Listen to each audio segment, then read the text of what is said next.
There we go. All right, that looks great. Okay, so let's go ahead and do it. Okay, so just finished Wolfenstein: A New Order right here on the live stream.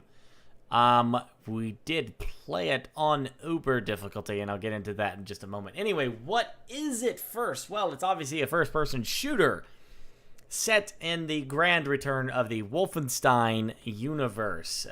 If you're not sure what Wolfenstein is all about, well, it's a World War II game primarily, but with a little twist to it. Sometimes they add supernatural, they add extra high, crazy science fiction.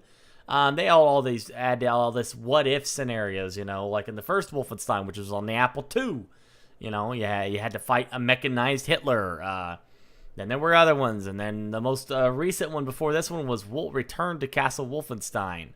And in that, there was a lot of supernatural stuff, zombies and necro monsters and all this other stuff, and technical monsters. I don't know. I don't know how connected Return to Castle Wolfenstein is to Wolfenstein: A New Order. Some tell me that there's characters that link between the two. I'm not certain. I just remember how the last one was, and I don't remember this one having too much connected to that one as well. I don't know. I could be wrong though, because it's been a long time since I played Return to Castle Wolfenstein. But there's I'm not spoiling anything, but there's no supernatural elements to this one at all. This is all pure science fiction. It is an alternate history. What if, the Germans won World War II? As you can see, look at that giant, giant robot. And this section of the game obviously takes place in the 1940s. But imagine a science fiction world where the Nazis won and they dominate World War II. And then it's 1960 now, and they rule the world, basically, and you fight for the resistance. You're playing BJ Blazkowicz. I probably screwed up his name, but he was the main character in the last one as well. And, he's back. He's fully voiced and has a really good story. This game has a really good story. So, anyway, that's what it's about. So what's cool about it? Well, like I said, it's got a really excellent story, and it does. I really enjoyed it. It was really fleshed out by the characters. You get to make a crucial decision at the beginning of the game that affects you throughout the rest of the game. It's really kind of cool like that.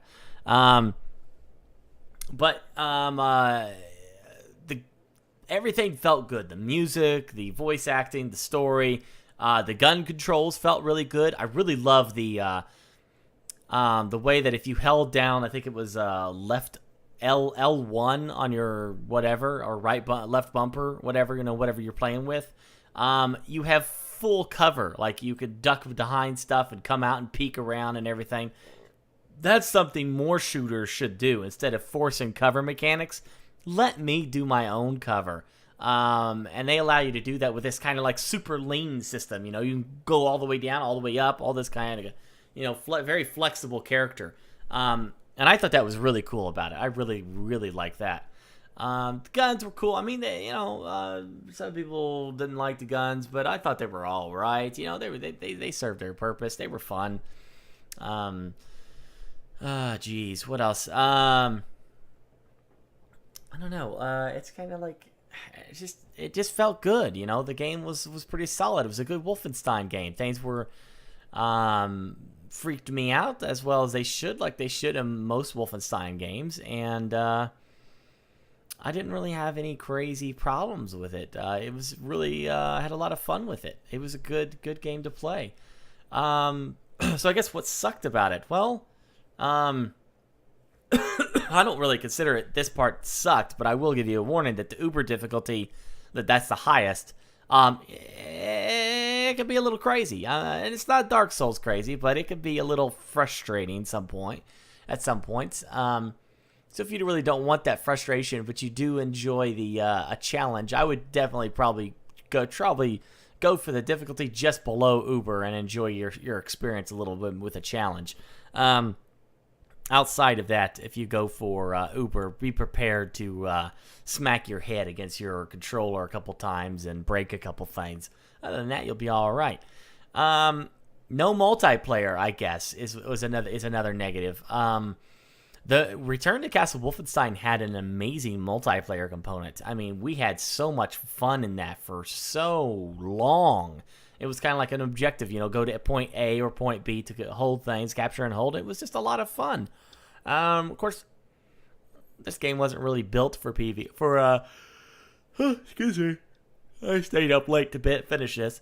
It wasn't really, how can you say, like, designed for the multiplayer in mind. I wish they would have done something with it because it would have been fun to add a little bit something extra for that $60 price tag,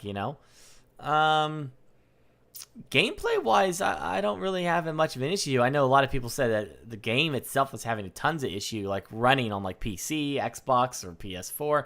I didn't really have any issues doing any of that. I played it from start to finish without any problems. Yeah, I don't really have any standout problems with this game that sucked about it. Not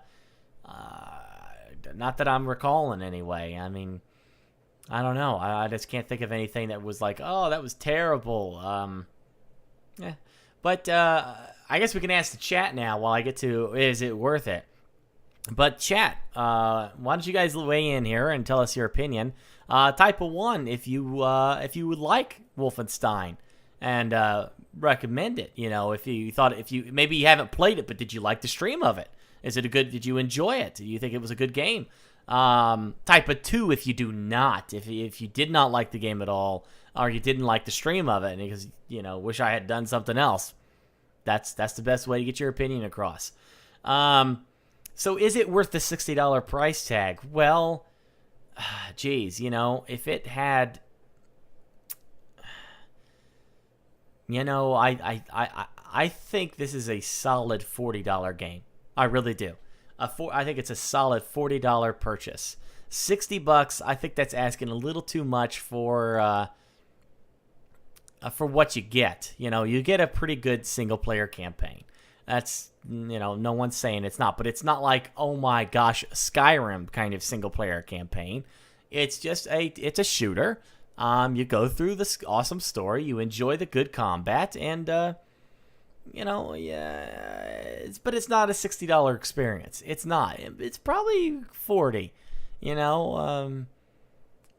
Maybe $45 at best. But with no multiplayer, and I know not everyone does multiplayer, but at the same time, you'd feel like you're getting more bang for your buck if you had something else to do once you completed the game on the hardest difficulty. There's really not that much to do except to collect metal or gold items and models and stuff like that, I guess, and to find the secrets.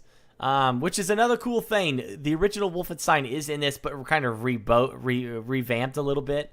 It is in it. You play in the old school graphics, but your character is obviously in the new format. So it's in there. It's kind of fun. It's a little quirky, but there's a couple other secrets in here too, but I'm not going to say anymore. You can find those out when you play it. But no, I don't know. I think about $40 would, I would recommend it for $40. Yes. 60, I would not. I would not recommend it for 60. I would say your money's better off probably being spent on Skyrim or something else, that you would get a lot more lasting fun from. You know what I mean? I'm one of those guys that definitely doesn't think. Well, let's see. How long was the game? Let's see. It was 5, 10. No, wait a minute. It's 12. Let's see. 12 hours. 12 plus. I want to say what?